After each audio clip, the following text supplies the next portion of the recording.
When I meet a Muslim, Hindu, Sikh, Buddhist, someone that I'm trying to share with, often just even an atheist or anybody, I like them to know up front that I am a Christian. That's so that there will be no deception, and if we enter into a relationship or I invite them out, they won't think that I tricked them. And also, in the long run, it saves me time, because if they don't want to be connected with a Christian, I don't have to go out with them, and I can go out with people who are interested in connecting with the Christian. So how am I upfront? Well, usually when I meet people, even around town on what I call daily outreach or at-large outreach, I will usually give them a tract and a coffee card. And depending on what language they speak, what background they're from, I may give a different tract. If they're Muslim, you know it's going to be our green booklet, The Path of the Prophets. And so when they receive that, they will, if not at that moment, they will eventually know that I'm a Christian. So what I'm trying to do is make a good bridge so that they trust and like me, so I will talk to the person, whether they're Muslim or Sikh or just nominal atheist or secular.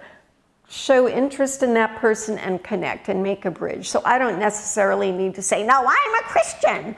No, but they're going to know because I gave them either one of our You Are Loved tracts, which we have in about 8 languages and print bilingually, and you can download from our website for free. So either I give them that, or say a Chinese tract, of which we've made bilingual, or Path of the Prophets, so that just having that, they will know that I'm Christian. And that way I'm upfront. Hopefully they will have a good taste, that they will taste and see that the Lord is good. And if they want to meet with me again, they'll be willing to, either because of or in spite of the fact that I'm a Christian. And there will be no deception, nothing that will mislead anyone. So I encourage you to do the same.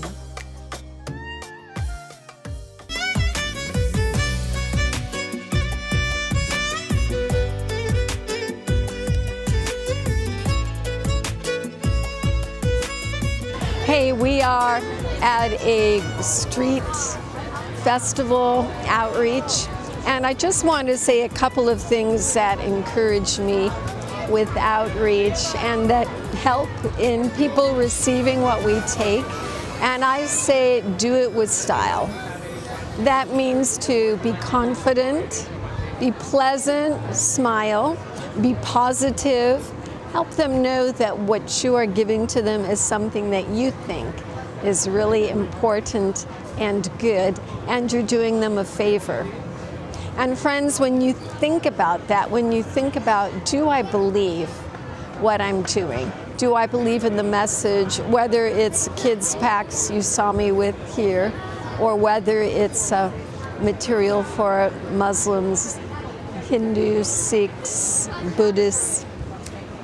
If you really believe in it, and if you believe Acts 17, where it says God moves people around so they can come to hear about him, if you believe it, that gives you courage.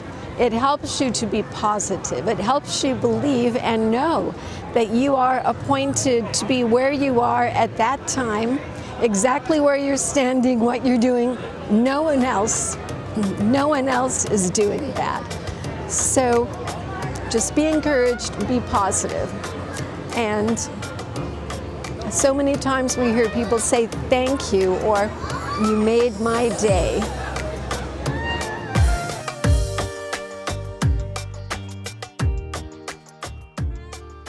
Most of us still need to go to work, to get money for our families, to keep ourselves alive, to pay for housing, to help support our church, and just the many expenses of everyday life.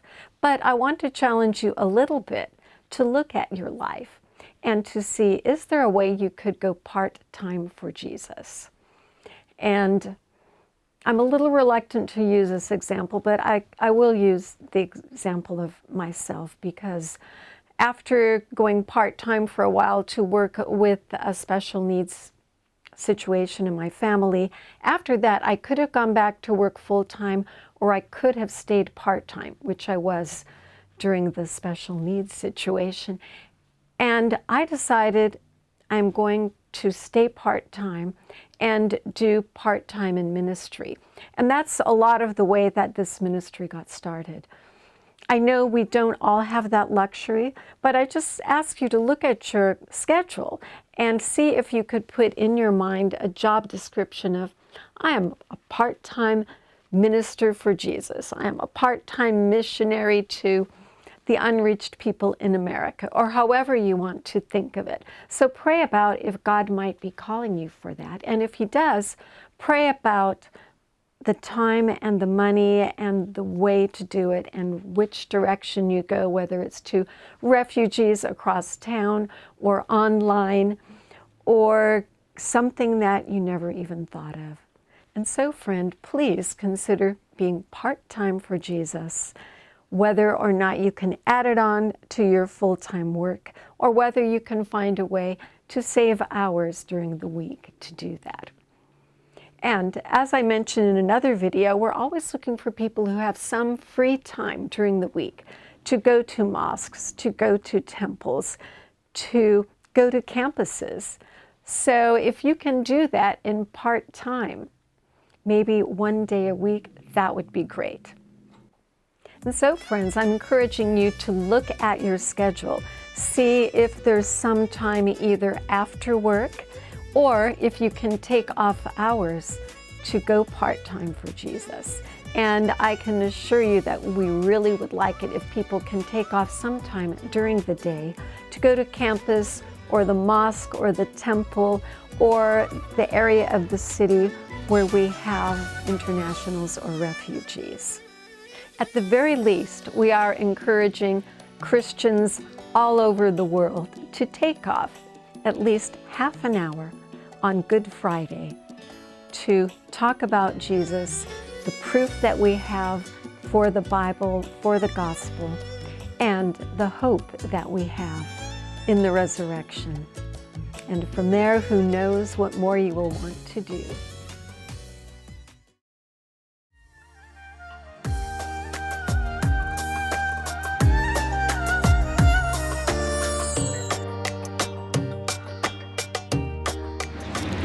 In these videos, we will be talking about how to do outreach and different kinds of outreaches. And today I want to talk to you about holiday outreaches or event outreaches. And I want to show you some of the material that you can download from our resources page to help you do these outreaches. What we have found is doing outreaches on holidays or special events, be they festivals or graduations, we get much better receptivity. And that goes for receptivity amongst general audiences, but also for whatever group we are specifically hoping to target that day. So here you will see some of the ones that are our special materials that we have found helpful, and others have also. For example, St. Patrick's Day is a great day for outreach. People hear about it, they see crazy things going on, but they don't know what it means. What we will do on a holiday outreach is share these with everyone, but if we meet a Muslim or a Hindu or Sikh that wants to talk to us, we will give them special material and try to start a conversation or relationship. What about Valentine's Day? Yes, we have a special Valentine's Day tract, You Are Loved. We have this now in a few languages. Almost everybody will take this. It's a great opportunity. And for Easter, Mike Lacona, the New Testament scholar, specifically made this 4-hour ministry. It's called A Historian Looks at Easter. We love to do this in areas where people are educated, like on campus. Once again, almost nobody turns it down. When we meet Muslims, we give them a special pack for Muslims and try to talk to them. For Chinese outreaches or Chinese New Year, we have bilingual tracts in English and Chinese about Fu, which is the good luck sign for Chinese, but it also has a deep spiritual meaning that we try to share with them. So folks, if you go to www.christianfrommuslim.com, you will find tracts in many languages for many events.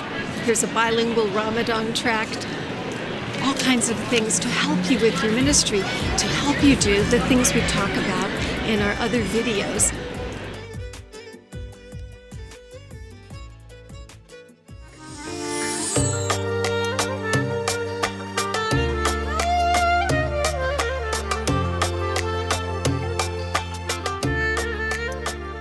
Dr. Cynthia, how do you find the Muslim friends that you teach?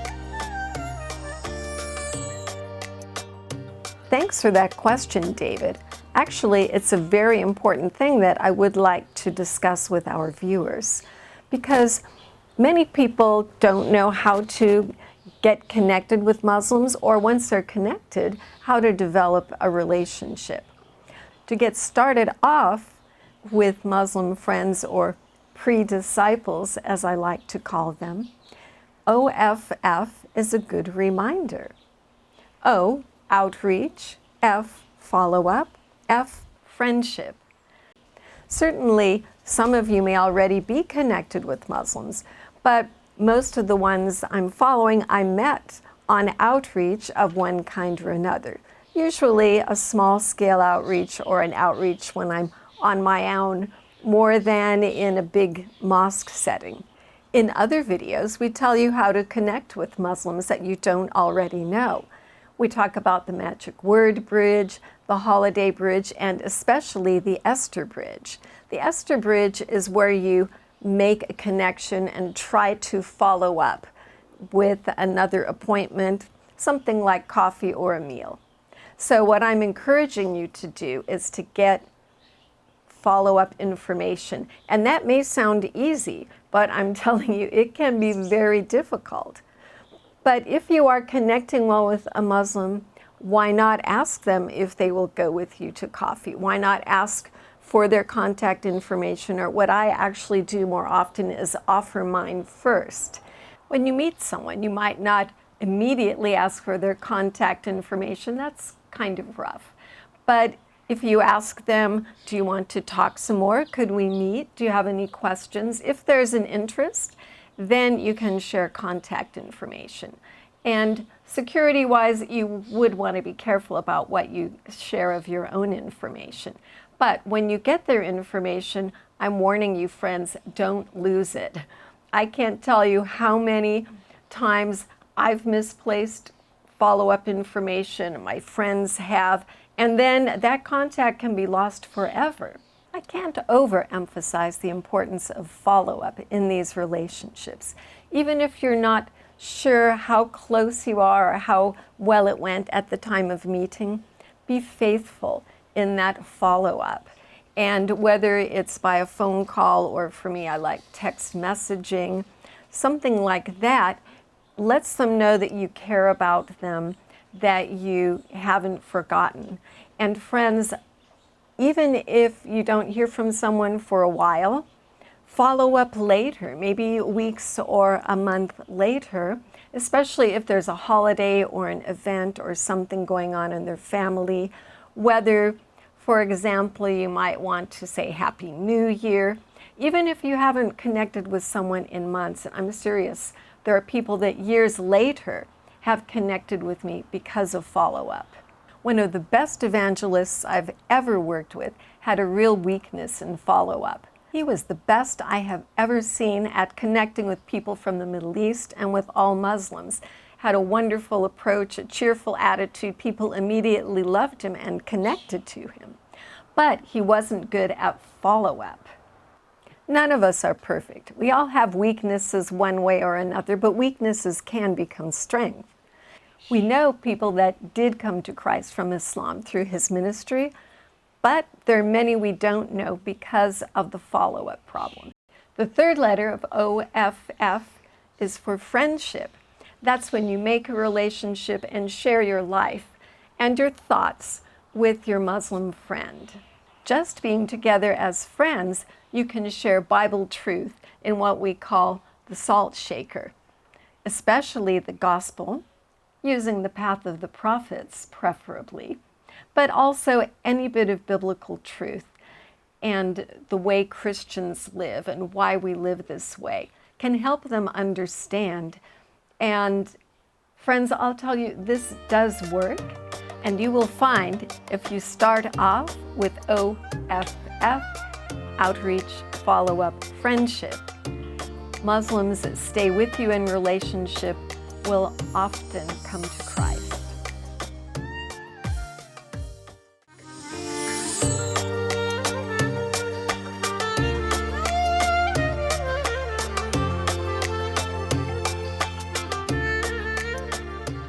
I want to talk to you about PALM Project.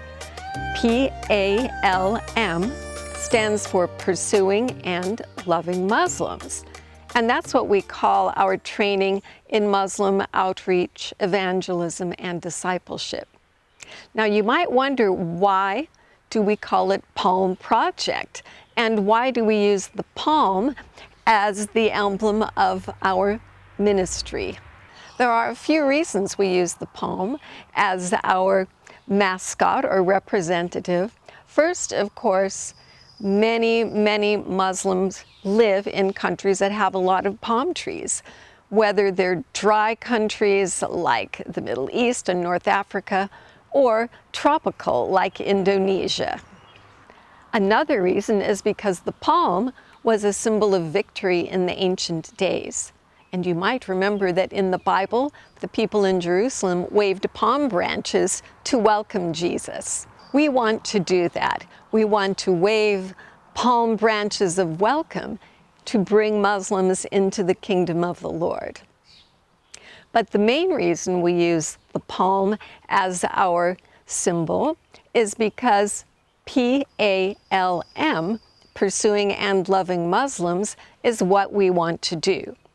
Some Christians think they can just be so good, so beautiful, their lives so perfect. They can sit on a hill and people will come to them.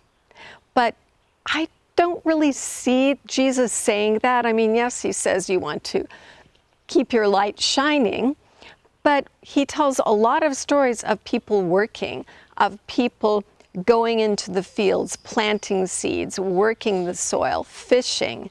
And that's what we believe we are supposed to do. We're not saying, oh, we're such good Christians, Muslims are going to come to us. No. Jesus said in Luke 19, verse 10, that he came to seek and save the lost. In 1 John chapter 1, verse 6, John tells us that if we follow Jesus, we must walk as he walks. So putting those together, you can see that probably we should seek and save the lost. When we say we want to seek and save Muslims and to pursue and love them, it doesn't always mean that we chase them. Sometimes we sort of do if we see them and we know that we have something good for them. Other times it's just an attitude of awareness that we want to find them and bring the gospel to them. And folks, we're hoping that our Christian brothers and sisters will be inspired to do the same thing, to follow Jesus, to pursue and love Muslims, to seek and save the lost. In Palm Project training, we tell people that if you're a Christian, every interaction you have with a Muslim should do one of three things. One is build bridges. Two is share truth. And three is challenge falsehood. In fact, we believe in these three principles so much, we think you can use them with every relationship with everyone in your life, whether or not they're Muslim. But as far as Muslims and building bridges to them, you will find videos on building bridges with Muslims where we tell you specific ways that you can relate to them and let them know that you care about them. The second thing is sharing truth. We especially want to share the gospel with Muslims. We usually do that through the path of the prophets. The path of the prophets shares the gospel with Muslims by building on things that they already know are true, concepts from the Bible, and Bible characters they know. This way, it doesn't seem as strange to them. On the resources page of our website, www.christianfrommuslim.com, you will find booklets of the Path of the Prophets in multiple languages, and also a few snippets of the bilingual drama of the Path of the Prophets and instructions on how to make a bracelet. Besides sharing the gospel through the Path of the Prophets, we teach you how to use everyday situations to sprinkle in the Bible's teachings or what Christians believe compared to Muslims. And the third category of Palm Project is challenging falsehood. We're not primarily about arguing, but we do believe there is a point at which Muslims need to know that Islam is not the truth, or they will never leave it. So we have an apologetic section on our website, and also, if you look at our full lessons, they all include a little bit of apologetics and polemics, as well as the lesson. For more about apologetics and polemics and what they are, see that webpage on our website. And so, friends, that's Palm Project. We invite you to pursue and love Muslims with us, to build bridges, to share truth, and to challenge falsehood. And if you do that with prayer, with love in your heart, with the Holy Spirit working through you, you will see Muslims come to Christ. And Lord, we pray that will happen more and more.